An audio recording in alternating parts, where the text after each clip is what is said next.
Okay guys, this is a really, really cool section, okay? This section of this system is called the do's and don'ts, okay?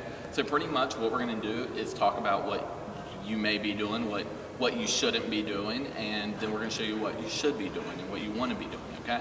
We're gonna do this for 1 foot and we're gonna do this for 2 feet, depending on what type of jumper you wanna be. You know, preferably in my case, I would recommend doing both. I'd recommend learning how to jump off of 1 and 2 feet because it will only benefit you as an athlete, okay? So first thing we're gonna do is we're gonna do 1 foot, okay? Now the key is I'm gonna include some videos here to actually show you how you need to be jumping in full speed, and we're gonna slow them down, of course. But I want to show you just really slowly what I talk about when we talk about the don'ts of jumping off of 1 feet, okay? Or 1 foot, I'm sorry. So the first thing that I notice when I see 1 foot jumpers is their approach, okay? What they're gonna do is they start off really fast, okay? And when they're running fast, about halfway in their approach, something hits in their head, they're saying, okay, my body is saying, okay, I can't jump off of this speed. So what do? What do? You slow down, okay? So if you start off real fast, then you start slowing down. Your steps get longer and wider, and then you do this, okay? And what that is, right there, this big long stride, is what I like to call the depth of your jump, okay? If you see someone doing this, or if you do this, what you're doing is you're killing your approach. Okay, why? Number 1, my chest is pointing straight down the floor, okay? Number 2, my knees bent. How can I jump vertically from this position? Okay, everyone says, you need to bend down real low. To jump high, listen, that is not the case. How can you honestly jump high? So what you might do from this position, and this is a good checkpoint to see if this is something that you do, is you drag your jumping toe. Okay, if you drag that toe, that's a sign that you're not getting high in your hips, which we're going to talk about. Okay, so this right here is a huge don't, okay? That position, just freeze that in your head right now, this position right here. That's your don't. Okay?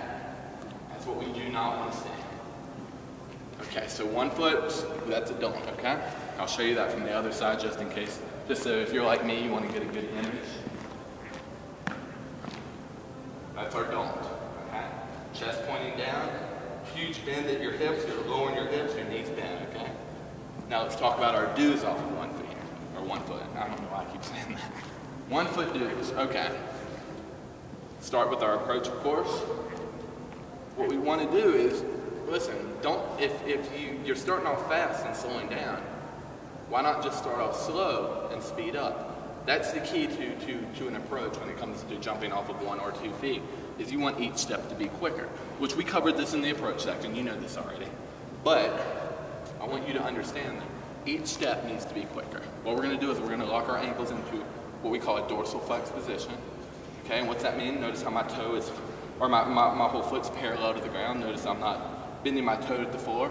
Okay, and what that does is that calls for really good turnover when we jump, or when we run, and a good solid plant when we jump, okay?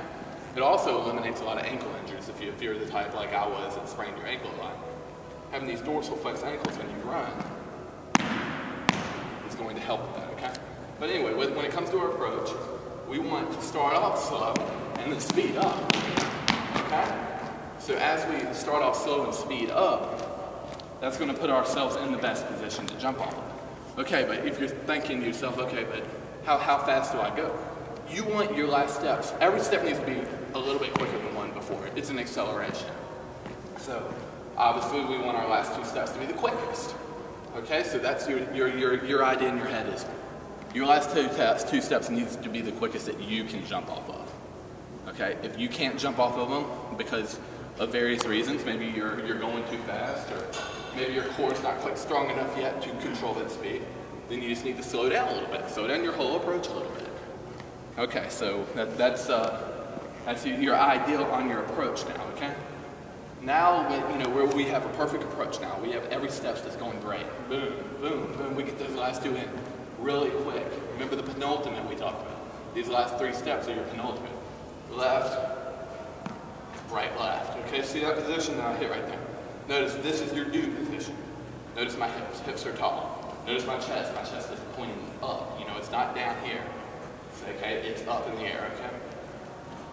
Do that one more time. Penultimate, left, boom. Okay, so notice straight leg. Notice there's a slight bend. Of course, you don't want it to be completely straight, or your knee would buckle. So we have a slight bend, and what we want to do is just stabilize everything, every part of our body. Core, quads, all the way down to your foot. It's stable. It's just a very powerful strand. Okay, the next thing we want to do is explode up with our hands and our arms. Okay, so hopefully that gives you an idea of what I mean when it talks to about 1 foot approach.